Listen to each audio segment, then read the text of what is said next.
আমার বাবা, একটা কথা মনে রাখবেন, একটা কথা মনে রাখবেন, আমার এই ছোট্ট জীবনে আমি বহু দেখছি, বহু জায়গায় মা বাবারা মুরব্বীরা বলে, হুজুর মা বাবার হক দুর্ওয়াজ করেন, পোলাফাইনের কথা শুনে না।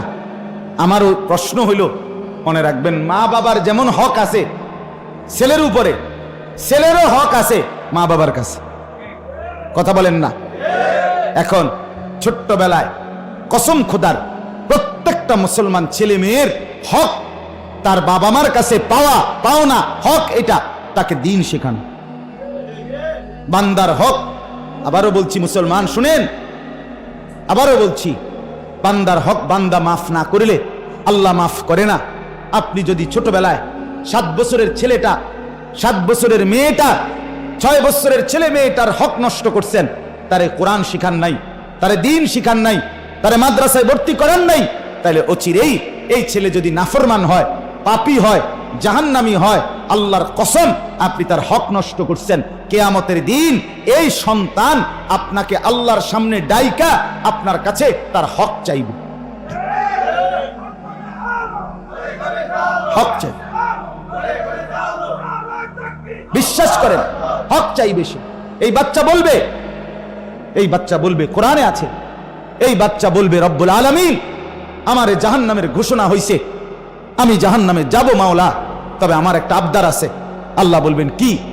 তো বলবে রব্বানা আরিনাল্লাযীনা আযাল্লানা মিনাল জিন্নি ওয়াল ইনস, যে মানুষগুলোর কারণে আমি আজ জাহান্নামী হলাম, আল্লাহ আমি তাদেরকে একটু সামনে দেখতে চাই, আমার সেই মাকে আমি দেখতে চাই, আমার সেই বাবাকে আমি দেখতে চাই, যে চোখ বুজে মেনে নিছে আমার নাফরমানি, আমি নামাজ পড়ি নাই, আমারে ঘুম থেকে তুলে নাই, আমার বাপ হাল ছেড়ে দিছে, আমারে কোরআন শিখায় নাই, আমারে দিন শিখায় নাই, আমারে তামসার মধ্যে লাগায় দিছে, তামসার মধ্যে আজকে আমি তাদেরকে দেখতে চাই, দেখতে চাই।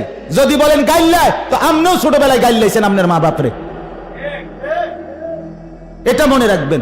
গাইল্লায় না, যদি কোনো সন্তান আরো যদি যুদ্ধ করে, আপনি তার চাইতে বেশি যুদ্ধ করতে হবে।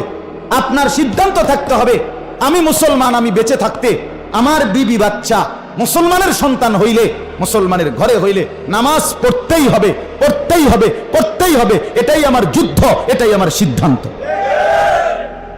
আপনি এই ছাড়া হুজুর কইছি হুনে না, উল্টা আরো হালদি আইয়ে সেতে দুয়ারদার বাঙ্গালা, হ্যাঁ ফার্নিচার বাঙ্গালাইছে, এসব ফাঁকনা আলাপ কইয়া হাসরের ময়দানে পার পাবেন না। এসব রঙের আলাপ করলে হবে না, আপনাকে দিন শিখাইতে হবে, আপনাকে দিন শিখাইতে হবে, আপনাকে কোরআন শিখাইতে হবে, আপনাকে নামাজ পড়াইতেই হবে। তো বলতেছিলাম, সন্তান বলবে আল্লাহ আমার বাপ মাকে দেখতে চাই। আল্লাহ বলবেন কি করবা?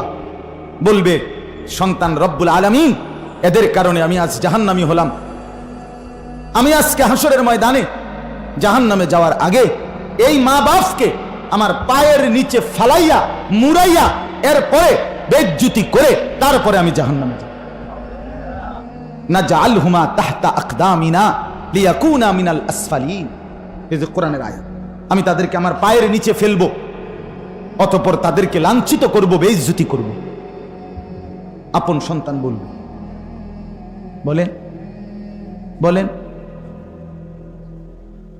আপনারে ওষুধ দিছিল 3 সপ্তাহ খাইতেন, এরপরে মেয়াদ গেছে গা, আপনি মেয়াদ থাকাকালীন ওষুধ খাইলেন না, মেয়াদ উত্তীর্ণ হওয়ার পরে সেই ওষুধ খাইলে তো লাভ হবে না।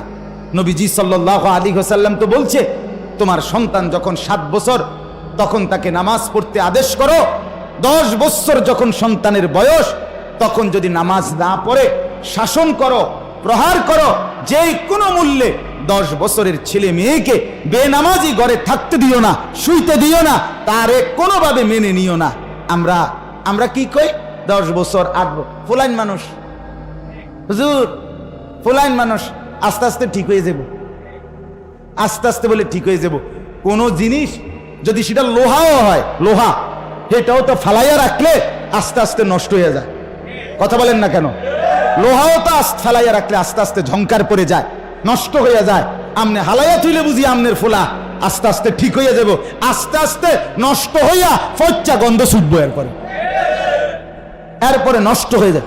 চুলের হদিস নাই, জামার হদিস নাই, প্যান্টের হদিস নাই, চুল রাখে জঙ্গলির মতো, জামা প্যান্ট চলা ফেরা কথাবার্তা কিচ্ছুর লগে ইসলাম মুসলমান আলেম ওলামা বাপ দাদা বংশধর পূর্বপুরুষ কারোর লগে মিল নাই। হে আরেক দেশের মানুষ, সে হলো আফ্রিকান জানোয়ার, আর এরা হলো মুসলমান মা বাপ। দুইটা দুই রকম হয়ে গেছে আজকে। মা বাপ একরকম, সন্তানের চেহারা সুরত চুল টুল দেখলে মনে হয় যেন এতে ডাইরেক্ট আফ্রিকার থেকে আসছে, আফ্রিকার জঙ্গলি এটা। কেন এমন হবে? কেন এ কি মুসলমান মা বাবার ঘরে ঘুমায় না? কথা বলেন না কেন? তো মা বাপ আপনি কি করেন? আপনি সিরা সাবান বইয়া বইয়া? আপনি কেন সোফা বানাইলেন? এই ডাকাইতের লেগে। আপনি কার জন্য খাট বানাইলেন? কার জন্য খাট বানাইলেন এত মজবুত? আর এই খাটে শুইয়া সারা রাত আপনার ফুতে উলঙ্গ ছবি দেখবে মোবাইলের মধ্যে, আপনার মেয়ে আরেক ফেডার লগে কথা বলবে, এর জন্য খাট বানাইছেন আপনি? কেন কেন বানাইলেন? কেন বানাইলেন মিয়া? আমি প্রায় বলি এ কথা। আমি আমার ছাত্র জীবনে একবার শুধু বলছিলাম আমার আব্বার কাছে, আব্বা আমি এই মাদ্রাসায় পড়তাম না, আরেকটা মাদ্রাসাত আমারে ভর্তি করায় দেন। আমার আব্বা বলছিল, ফুত পরের বেলা ভাত আমার ঘরে খাইও না, সাবধান, এক লোকমা ভাত খাইবে না, বেরো। আমি যেই মাদ্রাসাত দিছি এটাতেই পড়তে হইব, নইলে তুমি বাইরে আনতে। কানতে কানতে তখন চোখের পানি ফেলে মাদ্রাসায় চলে গেছি। বুঝছি বাপ আমার বড় শক্ত বাপ, বাপে ভাতও দিত না এক লোকমা। বাবার সেই কঠোর শাসন আজকে আলহামদুলিল্লাহ আপনাদের সামনে দুইটা কথা বলার তৌফিক দিছে। এই আমার এই বড় ভাই এখানে আছে, এখনো আছে ভাইয়া, এই যিনি বয়ান করছেন আলহাজ হযরত মাওলানা মাহবুবুর রহমান আশরাফি। আমি যখন চাঁদপুর ফরিদগঞ্জ মাদ্রাসায় পড়তাম, ভাইয়া ওই মাদ্রাসার শেখুল হাদিস ছিলেন, প্রধান মুহাদ্দিস, ওইখান থেকেই উনি সান্দিনা আসছে। তো ওইখানে আমি তখন আলেমে পড়ি 2001 সালে। আপনার আমি অনেক কষ্ট করে টাকা জমাইয়া, আলগা নাস্তার টাকা বাঁচাইয়া 20 টাকা 50 টাকা জমাইয়া একটা এমব্রয়ডারি পাঞ্জাবি কিনছিলাম, রেডিমেড পাঞ্জাবি, মানে কিনা পাঞ্জাবি আর কি। কিনা এটার লগে এখান দিয়ে শুধু ওদূর এমব্রয়ডারি ফুল আছিল আর কি, আর কলারটার মধ্যে এই দূরে আমি অনেক কষ্ট করে টাকা জমাইয়া নিজের টাকা দিয়া গোপনে এই পাঞ্জাবিটা কিনছিলাম। কিনা আমি বোর্ডিং এর 4 তলায় থাকতাম, আমার ভাইয়া থাকতো নিচতলায়। 4 তলার সিঁড়ি দিয়া প্রথম যেদিন আসরের নামাজের পরে এই পাঞ্জাবিটা গাও দিয়া বের হইছি, প্রথম ভাইয়ে দেখে লাইছে। এই মাত্র বাইরেছি, এদিকে গেছি, আপনার সাথে সাথে ডাক দিছে, আনিস এদিকে।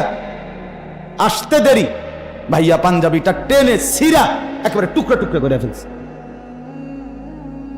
আমি কত যে কাঁদছি আমার মনে আছে। মার কাছে পর্যন্ত চিঠি লেখা বিচার দিছি, মা ভাইয়া আমার পাঞ্জাবিটা ছিঁড়া লাইছে।